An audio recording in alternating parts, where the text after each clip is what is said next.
இங்கே பாருங்கள், பின்னால் பாருங்கள், இவையெல்லாம் நம் செல்வம் அப்படின்ட்டு 4 மாட்டை கட்டிட்டு நான் பேசிட முடியாதுன்றதுனால தமிழுக்கு அவர் தான் அத்தாரிட்டி. தமிழே அப்படின்னாலும் இவர் பிறந்த பிறகுதான் சாராயம் குடிக்கலாம், காலேஜுக்கு வெளியே கல்லு குடிக்கலாம்னு யாராவது புள்ள பிடிக்கிற கூட்டம் வந்தா பேச்சில் எந்த இடத்துலையும் அண்ணனை மனநோயாளின்னு நான் சொல்ல மாட்டேன். ஏன் கேளுங்க. ஐயோ மானமா எப்படி திரள் நதி வசூலிக்கிறது? ஐயோ அறிவு இருந்தா எப்படி RSS காரண்ட வாங்கி தின்றது? ஒரே ஒழுக்கமா இருக்கிறதா? நம்ம வலசரவாக்க ஸ்டேஷனுக்கு போயிட்டு வந்துகிட்டு இருக்கோம். எப்படி திட்டாம இருக்க முடியாது? இதெல்லாம் படிச்சிருப்பாரான்னு தெரியல. எங்க அண்ணன் பாட்டு 3 நிமிஷம் பேசினார்தான் அதை 30 நிமிஷம் டீகோட் பண்றீங்க. உங்களுக்குலாம் என்ன பிரச்சனை? ஆனா என்ன தலைப்புல பேசணும்னு கேட்டா, தோழர் மாடல்ல மற்றையவை அப்படின்ற தலைப்புல பேசணும். அப்ப தப்பே கிடையாது, நம்ம அடி வாங்குறதுல வாங்கலாம் அப்படின்னு சொல்லி கிளம்பி வந்தாச்சு. இந்த தலைப்பை பற்றி நான் உள்ளபடியே சொல்லுகிறேன். எனக்கு கொஞ்சம் கிளாரிஃபிகேஷன் தேவைப்பட்டுச்சு. நம்ம தப்பா போய் பேசிடக்கூடாதுல்ல. நானும் கையை கட்டிக்கிட்டு இங்கே பாருங்கள், பின்னால் பாருங்கள், இவையெல்லாம் நம் செல்வம் அப்படின்ட்டு 4 மாட்டை கட்டிட்டு நான் பேசிட முடியாதுன்றதுனால 4வது படிக்கிற பாப்பா கிட்ட கூப்பிட்டு கேட்டேன். அந்த பொண்ணுக்கு திருக்குறள் அந்த புத்தகத்தில் வருதா? நீங்கள் ஏதாவது அரசு பள்ளி மாணவர்கள் இருந்தாங்கன்னா 4வது 5வது இந்த ரேஞ்சில் இருக்க பிள்ளைங்க கிட்ட தமிழ் புக்கை வாங்கி படிங்க, பாருங்க, கண்டிப்பாக அந்த குறள் இருக்கும். மாதிரி தலைப்பு கொடுத்துருக்காங்க. ஸ்கூலில் என்ன பாப்பா சொல்லி கொடுத்தாங்கன்னு கேட்டேன். இந்த பொண்ணு ரொம்ப அழகாக தெளிவாக சொல்லிச்சு. அக்கா, இது வந்து ஒரு குறள். இந்த குறள் என்ன சொல்லுதுன்னா, உயர்ந்த செல்வங்கள் பல இருக்கலாம், ஆனால் அதெல்லாம் செல்வம் அல்ல, அது அனைத்தையும் விட பெரிய செல்வம் கல்விதான் அப்படின்னு அந்த பாப்பா சொல்லிச்சு. எனக்கு அப்பையும் சந்தேகம் தீரலை. அது எப்படி? தமிழுக்கு அவர் தான் அத்தாரிட்டி.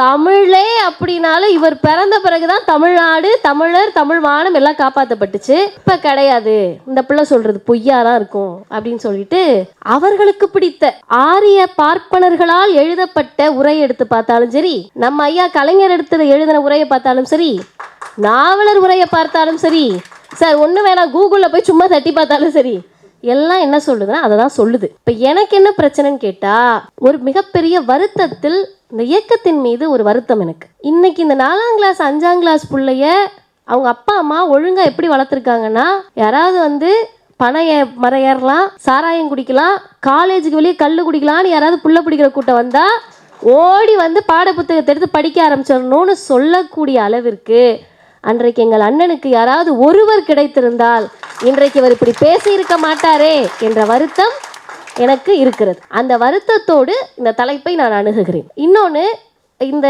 எந்த இடத்துலையும் நான் சொல்லணும்னு நினச்சேன். என்னுடைய பேச்சில் எந்த இடத்துலையும் அண்ணனை மனநோயாளின்னு நான் சொல்ல மாட்டேன். ஏன் கேளுங்க. மே 3 இயக்கத்தினுடைய தலைவர் அண்ணன் தீபக் அவர்கள் என்கிட்ட ஒரு கருத்து சொன்னார்.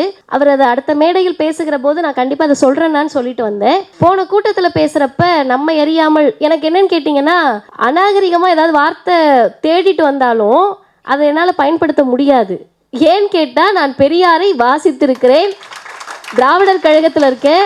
இந்த இயக்கம் எப்படிப்பட்ட இயக்கம்னா, பார்ப்பனர்களை பற்றி யாராவது மேடையில் ஏறி ஒருமையில் பேச ஆரம்பித்தா தலைவர் தந்தை பெரியார் கைத்தடி வச்சு தட்டுவார், ஏய் அடங்கு, ஒருமையில் பேசாத அப்படின்னு. எங்கள் கழகத் தலைவர் ஆசிரியர் அவர்கள் ஆர்ப்பாட்டத்துக்கு அவர் வந்திருக்கவே மாட்டார், வேற நிகழ்ச்சியில் இருப்பார், நாங்கள் ஆர்ப்பாட்டம் நடத்திட்டு இருப்போம். அந்த ஆர்ப்பாட்டத்தில் ஒருமையில் யாராவது பேசிட்டா கூப்பிட்டு வான் பண்ணி அனுப்புவார். அப்படி இடத்தில் வந்ததால் என்னால் அதை பேச முடியாது. எனக்கு தெரிந்த அதிகபட்ச வார்த்தையாக, இவருக்கு புத்தி வேலை செய்யலாம், அப்போ என்ன சொல்லலாம் அப்படின்னு ஒரு மேடையில் மனநோயாளின்னு சொல்லிட்டேன். அப்போ தீபக் அண்ணா என்னை கூப்பிட்டு சொன்னாங்க, தோழர் மற்றவர்கள்ட்ட இதை நம்ம சொல்ல முடியாது, நம்ம தோழர்கள்ன்றதுனால சொல்கிறேன், மனநோயாளிகள் உண்மையாகவே நோயாளிகள், அவங்களுக்கு பிரச்சனை இருக்குது, அவங்க லுனாட்டிக், அவங்கள வந்து இவரோடு நீங்கள் ஒப்பிடுவது ரொம்பவே சரியானது கிடையாது அப்படின்னு அவர் சொன்னார். அதை நான் உணர்ந்து அந்த தோழர்களை, அந்த மக்களை, உண்மையாகவே நோய்வாய்ப்பட்டிருக்கக்கூடியவர்களை அவமானப்படுத்தியதற்கு நான் மன்னிப்பும் கேட்கிறேன். இனிமேல் அதை பயன்படுத்தவும் மாட்டேன்.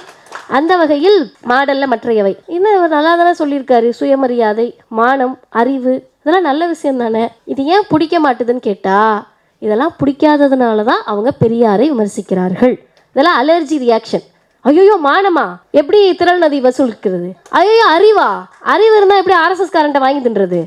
சுயமரியாதையா, அதெல்லாம் இருந்தால் நான் எப்படி சோறு தின்றது அப்படின்னு சொல்லிட்டு தான் இவர்களுக்கு பெரியார் என்ற சொல் வயிற்றெரிச்சலை கிளப்புகிறது. அடுத்து ஏன் ஐயாவோட பேர் வயிற்றெரிச்சலை கிளப்புதுன்னு நான் ஒரு ஆய்வு மேற்கொண்டேன். ஏன், என்ன பிரச்சனை அப்படின்னு. உண்மையான என்னன்னு கேட்டால், நான் ரெக்கார்டோடு வந்திருக்கேன். நிறைய பேர் இந்த பெண்களை பற்றி பேசுகிற போதெல்லாம் பெரியார் வந்து அப்படி பேசிட்டார், இப்படி பேசிட்டார், எப்படினாலும் போக சொல்லிட்டாரு அப்படின்றாங்கல்ல. அதுக்கு ஆதாரம் கிடையாது. ஆனால் நான் இப்போ சொல்றதுக்கு ஆதாரம் இருக்கு. ஈரோட்டில் ஐயா பேசுறாரு 1930. நல்லா கேட்டுக்கங்க, நல்லா கேட்டுக்கங்க. உங்களுக்கு சொல்லல, இந்த யூடியூப்ல என்னடா பேசுறோன்னு யாராவது உட்காந்து ஏதாவது ஒரு மூலையில உட்காந்து பார்த்துட்டு அதுல பாதியை மட்டும் கட் பண்ணிட்டு நமக்கு வியூஸே அவங்க தான் எடுத்து எடுத்து திரும்ப திரும்ப திரும்ப பார்க்க வியூஸ். அவங்களுக்கு சொல்லிக்கிறேன், ஐயா சொல்றாரு, பெண்களே ஒழுக்கம் உள்ளவர்களாக இருக்க வேண்டும் அப்படின்னு அவர் சொல்லல. ஆமா சொல்லல. ஆண்களே ஒழுக்கம் உள்ளவர்களாக இருக்க வேண்டும் சொல்லல. என்ன தெரியுமா சொன்னாரு? உலகத்தில் உள்ள எல்லா மக்களும் ஒரே ஒழுக்கம் உள்ளவர்களாக இருக்க வேண்டும். அத அண்ணனுக்கு வலிச்சிருச்சு. ஒரே ஒழுக்கமா இருக்கிறதா? நம்ம வலசரவாக்க ஸ்டேஷனுக்கு போயிட்டு வந்துகிட்டு இருக்கோம், ஒழுக்கத்தை பற்றி நம்ம கிட்ட பேசுறாங்களே அப்படின்னு. இப்ப அடுத்த ஒண்ணு, 1900 சரியாக சொல்லணும்னா 43 ஜூன் 15 விடுதலையில இந்த செய்தி வருது. 1943 ஜூன் 6 மன்னிக்கணும் ஜூன் 15. எங்க பேசுறாரு? அதான் ஹைலைட். திருமணத்துல பேசுறாருங்க. திருமண வீட்டுல நாங்கெல்லாம் இன்னைக்கு கல்யாணத்துக்கு கூப்பிடுவாங்க, சுயமரியாதை திருமணத்தை நடத்தி வைக்க. 10 நிமிஷம் தாண்டினோம்னா பந்தி எடுத்துருவாங்க, பந்தி போட்டுருவாங்க. எல்லாரும் அப்படியே கண்ணு முன்னாடி நடப்பாங்க. கஷ்டப்படுவாங்களே பேச்சாளர், அதெல்லாம் இருக்காது, எல்லாரும் கிளம்பிடுவாங்க. ஆனா ஒரு மனிதர் திருமண வீட்டில் 10 நிமிஷம் இல்ல, அரை மணி நேரம் இல்ல, 1 மணி நேரம் இல்ல, 2 மணி நேரம் இல்ல, செய்யாறுகிட்ட 5 மணி நேரம் பேசிய ஒரே தலைவர் தந்தை பெரியார் மட்டும்தான். அவர் பேசினார்ன்றது செய்தி இல்ல, அவர் பேசியதை 5 மணி நேரமும் கேட்பதற்கு மக்கள் அமர்ந்திருந்தார்கள் என்பதுதான் செய்தி. அப்படி நடந்த ஒரு திருமணத்தில் ஐயா பேசிய அந்த செய்தி, தயவு செய்து காதலித்து கொண்டிருக்கக்கூடிய இளைஞர்கள் நல்லா கேட்டுக்கோங்க. நிஜமா சொல்கிறேன், நீங்கள் காதல் பண்ணுவீங்க, அப்புறம் பிரேக்கப் ஆகும், அந்த கவலையிலலாம் இருப்பீங்கல்ல, அவங்களாம் நல்லா கேட்டுக்கோங்க. திருமணமான என்னுடைய மூத்தவர்கள் கேட்டுக்கோங்க. குறிப்பாக யார்கிட்ட இருந்தும் 10 வருஷத்துக்கு பிறகு வீடியோ வந்துடக்கூடாதுன்னா இந்த செய்திகளை நல்ல ஆழமாக கேட்டுக்கொள்ளுங்கள். என்ன சொல்றாரு ஐயான்னு கேட்டா, எது மானம் எது வீரம்? இந்த மண்டியிடாத மானம் வீழ்ந்து விடாத வீரம்லாம் இன்னைக்கு வரல, எங்களுக்கு அது பல ஆண்டு காலமாக எது வீரம் எது மானம் நாங்க சொல்லியிருக்கோம். ஒருவரை ஒருவர் ஆசைப்பட்டு நேசம் கொண்டவர்கள். ஒருவரை ஒருவர் தான் உங்க ஆசைக்கு நீ பேசிக்கிட்டு இருக்க பாரு, அது கிடையாது. ஒருவரை ஒருவர் ஆசைப்பட்டு நேசம் கொண்டவர்கள். அந்த நேசத்துக்கும் நாணயத்திற்கும் பங்கமில்லாமல் வாழ்வதுதான் வீரம், மானம், நாணயம் என்பதை பல முறை வற்புறுத்தியும் இருக்கிறேன். திரும்ப சொல்றேன், ஒருவரை ஒருவர் ஆசைப்பட்டு நேசம் கொண்டவர்கள். அந்த நேசத்துக்கும் நாணயத்திற்கும் பங்கமில்லாமல் வாழ்வதுதான் வீரம், மானம், நாணயம். இப்ப சொல்லுங்க, அவர் எதுக்கு பெரியார் திட்ட மாட்டாரு? எப்படி திட்டாம இருக்க முடியாது? இதெல்லாம் படிச்சிருப்பாரான்னு தெரியல, படிச்சிருக்க வாய்ப்பு கிடையாது. இதில் ஒன்று அண்ணனுக்கு தெரியும். நான் நிறைய பேர் திட்டுறீங்க, எதுக்கு சொல்கிறீங்க அண்ணன் சொல்கிறேன்னு, எனக்கு உண்மையாகவே தெரில. யாராவது ஏதாவது வார்த்தைகள் இருந்தால் கொடுக்கலாம். தற்கூரின்னு சொன்னால் அதுக்கு நம்ம ஆளுங்க திட்டுறாங்க. என்ன தற்கூரின்ற புதுசாக கட்சி ஆரம்பிச்சிட்டாங்க, அப்புறம் இவங்கள என்னன்னு கூப்பிடுவேன்னு கேட்குறாங்க. எனக்கு ஒன்றுமே புரியல, யார் என்ன சொல்கிறதுனே தெரில. அதனால் அவர் அண்ணன் சொன்ன மாதிரி மாடுகளின் தலைவர்னு கூட நீங்கள் வச்சுக்கலாம். அவர்கிட்ட போய் இதை கேளுங்க. நேசம் கொண்டவர்களிடத்தில் ஒழுக்கமாகவும் நாணயமாகவும் இருக்க வேண்டும் என்று ஒரு சமூகத்திற்கு ஒழுக்கத்தை சொல்லிக் கொடுத்த தலைவர் தந்தை பெரியார் என்ற அறிவாசான் தான்.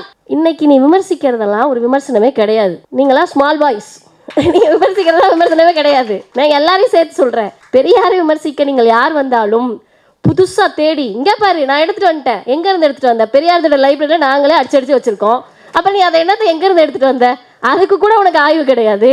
இங்க பாரு இதை வச்சிருக்கேன் அதை வச்சிருக்கேன்னு. ஒரு தடவை ஆளூர் சாண்டவாசன் ஒரு அழகான ஒரு செய்தியை சொன்னாரு. டிவி டிபேட்டுக்கு வராங்க, ராஜீவ்காந்தி அண்ணாவெல்லாம் அதை கண்டிப்பா உணர்ந்திருப்பாரு, நானும் உணர்ந்திருக்கேன். எங்ககிட்ட ஆதாரம் இருக்கு, எங்ககிட்ட ஆதாரம் இருக்குன்னு எடுப்பாங்க. என்னன்னு பார்த்தா A4 ஷீட்டு. அந்த A4 ஷீட்டை அவங்க கொண்டு வந்தது இல்ல, சேனல்ல கொடுத்துருப்பாங்கல்ல, அந்த A4 ஷீட்டை வாங்கி வச்சுக்கிட்டு வாட்ஸ்அப்பை திறந்து வச்சுக்கிட்டு 2 விஷயத்தை எழுதிட்டு என்கிட்ட இருக்குன்னு. இப்போ என்ன பிரச்சனைனா, என்கிட்ட இருக்குன்னு சொன்னப்ப நம்மளுடைய மூத்தவர்கள் முன்னோடிகள் தொலைஞ்சு போன்னு விட்டுட்டாங்க. நாங்க என்ன பண்றோம்னா, உன்கிட்ட இருக்குல்ல காட்டுன்னு கேட்டுறோம். உடனே அது பதறி போய் எங்கடா நான் எங்கடா போறது அப்படின்ற மாதிரி முழிக்கிறாங்க. இப்ப இந்த இயக்கத்தில் அண்ணன் ராஜீவ்காந்தி பேசுகிற போது அடிமைகளை பற்றி பேசினார், ஆதிக்கவாதிகளை பற்றி பேசினார். இவர்களை எப்படி நாம் இனம் காண்கிறோம்? எப்படி இனம் காண்கிறோம்? இதுதான் அதுதான் வரதே கிடையாது. ஒரு மாநாடு பேசுறதுக்கு முன்னாடி மில்டன் அண்ணன் தூக்கி அப்படி போட்டாரு, அதுதான் அப்படின்ட்டு. இப்ப அவரை பிடிச்சிட்டு கடிச்சுக்கிட்டு இருக்காங்க. இப்படி ஒருத்தர் ஒருவனை பிரிச்சுக்கிட்டோம். நீ அதை வச்சுக்கணும், நீ இதை வச்சுக்கணும், நான் இதை வச்சுக்கிறேன்னு ஒருத்தராக பிரிச்சு அடிக்கிறப்ப எப்படிங்க கண்டுபிடிக்கிறீங்க? இந்த வடிவேல் கெட்டப்ப மாத்தி வருவான், கொண்டே வச்சு இது பாடி சோடான்னு பிடிக்கிறோம்ல, அது மாதிரி இது எப்படி பிடிக்கிறோம்னு கேட்டா ஒரே ஒரு லாஜிக் தான். ஐயா ஈவிகே சம்பத் அவர்கள் ஒரு கூட்டத்தில் பேசுறப்ப ஒரு செய்தியை சொல்றாரு. என்ன சொல்றாருன்னா, இந்த சுயமரியாதை இயக்கத்தினுடைய நோக்கம் என்ன அப்படின்னு பல பேர் கேட்குறீங்க.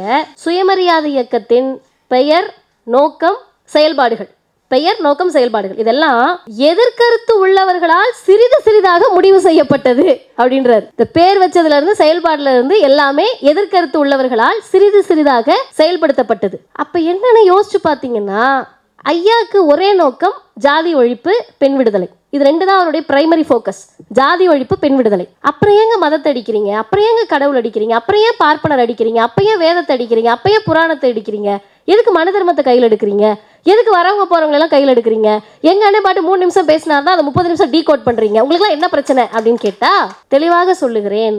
ஐயா சொல்றாரு, ஜாதியை பொசுக்கணும், தீயில போட்டு பொசுக்கணும்ன்றது என்னுடைய நோக்கம். அப்படி நான் ஜாதியை தீயிலிட்டு பொசுக்குகிற போது உன்னால் முடிந்தால் இங்க இருக்கக்கூடிய வைதிகவாதிகளை பார்த்து, இங்க இருக்கக்கூடிய சமயவாதிகளை பார்த்து, இங்க இருக்கக்கூடிய நம்பிக்கையாளர்களை பார்த்து, இங்க இருக்கக்கூடிய பார்ப்பன ஆரிய அடிவருடிகளை பார்த்து ஐயா சொல்றாரு, அப்படி நான் ஜாதியை பொசுக்கிறப்ப உன்னால முடிஞ்சா உன் மதத்தை மட்டும் தூக்கிட்டு ஓடி போயிரு.